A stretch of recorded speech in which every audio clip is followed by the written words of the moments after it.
Je suis Alioune Daffé, précisément Alioune Badara Daffé, moniteur d'auto-école, directeur en même temps et président de l'amicale des auto-écoles du Sénégal. Waaw, li ñu fi dajale tey nag moom c'est un peu parler de ma modeste personne. Donc, comme je dirais, je ne suis pas né dans un berceau en argent avec une cuillère en or à la bouche et que ma vie n'a pas été un long fleuve tranquille. Je suis juddoo ci famille homme de tenue, mon père était gendarme. Ku xam éducation homme de tenue xam ne day sévère, strict. Mais très tôt, je me suis fait le rebelle de la maison. Voilà, de l'école primaire au lycée, j'ai fréquenté le lycée de la Fosse. Après le lycée, maintenant, un peu de touche à tout, jusqu'à ce qu'avec des amis, on a décidé d'émigrer. Yàlla def, ça n'a pas marché. Et comme ça, mon oncle revenait de France, ñëw ubbi auto-école, parce que je peux dire que mu njëkk am carte professionnelle française pour exercer le métier de moniteur d'enseignement de la conduite automobile. Alors moment yooyu ma mère ndeysaan yal na yàlla seral ay yaxam ni ma Alioune, quand tu essaies de sortir du Sénégal jaar ko voie normale.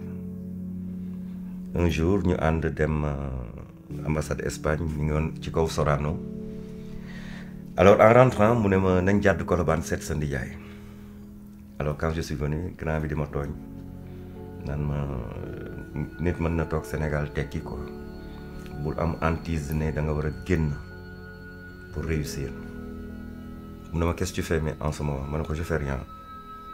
J'étais à La Rochette après ma bàyyi ci laa entamé suma voyage boobu ça n'a pas marché maa ngi toog.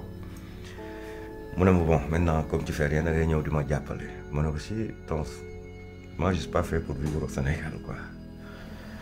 mu ne ma essayer rek ñëwal. Bon après ma commencé dem auto-école ba di xool en un clic le métier m'a plu. ma ne mais tiens ça c'est pas trop compliqué. La transmission d'une connaissance. noonu ma commencé di documenter wu. Après j'ai fait un peu de cours par correspondance ak sama benn xarit bu nekkoon Paris avec mu mettre ma rapport ak waa école auto code de route mais parfaire suma cursus. Et voilà un beau matin rek ma xëy ne ko grand tey maay def cours mu ne ma mais bul ma fonto ma ne ko bay je vais le faire. noonu j'ai réussi mon baptême quoi. Et loolu moo ma téye tey ci auto-école je peux dire que ça fait 38 ans. Donc su ma toogee parfois di ressaser un peu le parcours je me dis que est-ce que mooy lan mooy nit da ngay jéem a seet fépp wala lépp. Faut pas se fixer que ni l'Eldorado c'est de l'autre côté de la mer quoi. On peut réussir des choses. On peut réussir beaucoup de choses bu ñu amee abnégation am ambition ba pare nag am benn vertu benn probité boo xam ne dina tax kenn du la fëx kenn du la entraîner dans des chemins sinueux. Et je pense que sans m'enorgueillir j'ai eu quand même ay quelques aides parce que àdduna moom ku ne kenn jàppale wu ma da ngay wax lu la neex. am na benn guddi vers les années 72 wala 74 paa bi daf ñu dugal ci oto ñu dem Corniche ñëw ba ci prison Rebeuss bi mu droité nañu xool leen fii ñu xool mu ne lii mooy kaso maanaam société buy dox dafa am lu koy tënk ku def lu warul def fii lañ lay indi. ñu jógee fa ñu emprunté la rue de Bayeux dem buntu Black and White. Alors mu gis les ivrognes je m'excuse ak les péripraticiennes mu ne ñii dañoo tayle seen àdduna. Alors au retour au camp mu ne ñu voilà je vous ai donné une vue sur votre avenir et ça a été une très grande leçon. Benn moment aussi je suis rentré dans l'univers de la musique. Wow, j'ai travaillé avec un ami, un frère, Mapenda Seck, qui est un ami de plus de 40 ans. Donc j'ai fait quelques piges dans la musique, j'ai eu à fréquenter pas mal d'artistes. Et jusqu'à présent, j'en ai des amis. Des amis yoo xam ne mënuñoo toog une semaine duñu déggante. Dembel Diop, je peux en citer, Mbaye Faye, Salam Diallo, les musiciens du Ramdan. Je salue au passage mon fils. Donc voilà quoi, donc I'm a self-made man. Nit ku ci nekk yàlla am na fu mu bind sa destin. Ne bravez pas la mer. Ku ko ci risqué yàlla moo xam ban étoile nga am mën na la bàyyi ba nga àgg nga réussir. Tu peux périr en cours de route. Mën nga dem ba foofu aussi avec tous les sacrifices consentis. Comme ni ñu koy waxee en anglais ñu déporte la. Alors que ta famille avait misé sur ta réussite pour pouvoir sortir des ténèbres. Restez au Sénégal. Croyez en votre bonne étoile. Et je pense que un pour tous, tous pour un, on arrivera à faire de belles choses. Mais un petit message aussi pour les gouvernants. Ne ñu xam ne personne ne cautionne ce type d'immigration. Mais encore, il faut trouver les voies et moyens pour permettre aux jeunes Sénégalais de vivre décemment, en les accompagnant, en les encadrant. Te xam ne la vie elle est éphémère. Et c'est des jeunes. Quand on veut détruire un pays, on n'a pas besoin de faire tomber des bombes, créer des ignorants, des ignares, prive-les d'éducation, prive-les de santé, et tu en feras des esclaves, des asservis. Alors un message à tous ceux qui nous gouvernent, ceux qui sont là, ceux qui viendront après. Un coup d'œil vers la jeunesse, particulièrement, mais un coup d'œil vers les populations aussi. On trime. Je me dis parfois que on a tellement tiré la queue du diable qu'elle a fini par s'effriter. Alors il faut redonner du courage aux jeunes de rester, de travailler et de créer des niches d'emploi. Que tout ne doit pas se passer au niveau de Dakar, la capitale.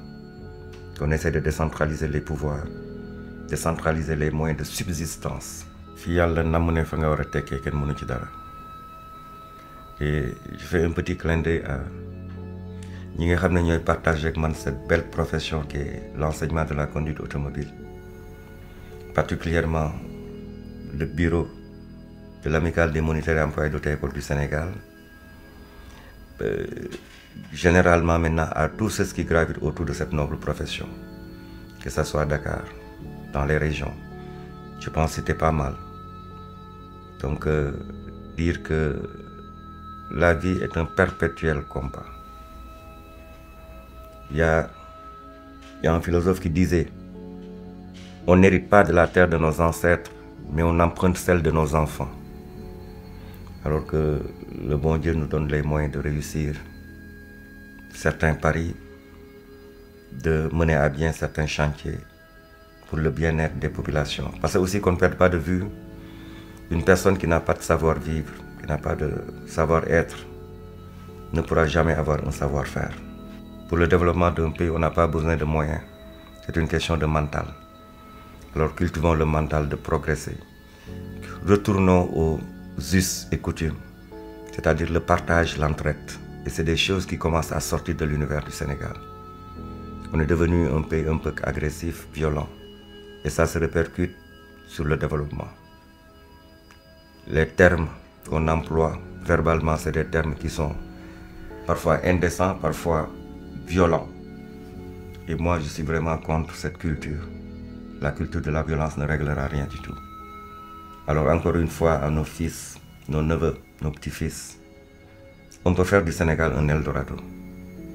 Mais ce ne sera pas le travail de la population. Que l'État, nous, l'État, que l'on puisse aider toutes les populations, particulièrement xale yi quoi, parce que qu'on le veuille ou non, qu'on le dise ou pas, métti na trop. Rien ne sert de courir, il faut savoir partir à point. Ci jàng ngeen toll, jàng leen ba emmagasiner le maximum de connaissances pour prétendre être un dirigeant. Moi, mon circuit, liggéey naa 5 ans yoo xam ne je n'avais que 5000 francs à la fin du mois pour mon transport.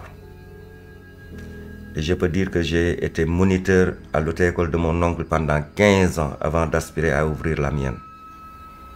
Donc, il faut que nous donnions temps à la formation aussi. Ne pas essayer de brûler les étapes, ça ne sert à rien. On finit toujours par se casser le cou. Et pour éviter que nous fassions comme Gribouille qui a voulu éviter les eaux de pluie en se jetant dans la rivière, nous avons djéggi étape yi te xam ne la formation dans la vie se fait graduellement. Chapeau, chapeau à mon corps de métier. Je vous remercie.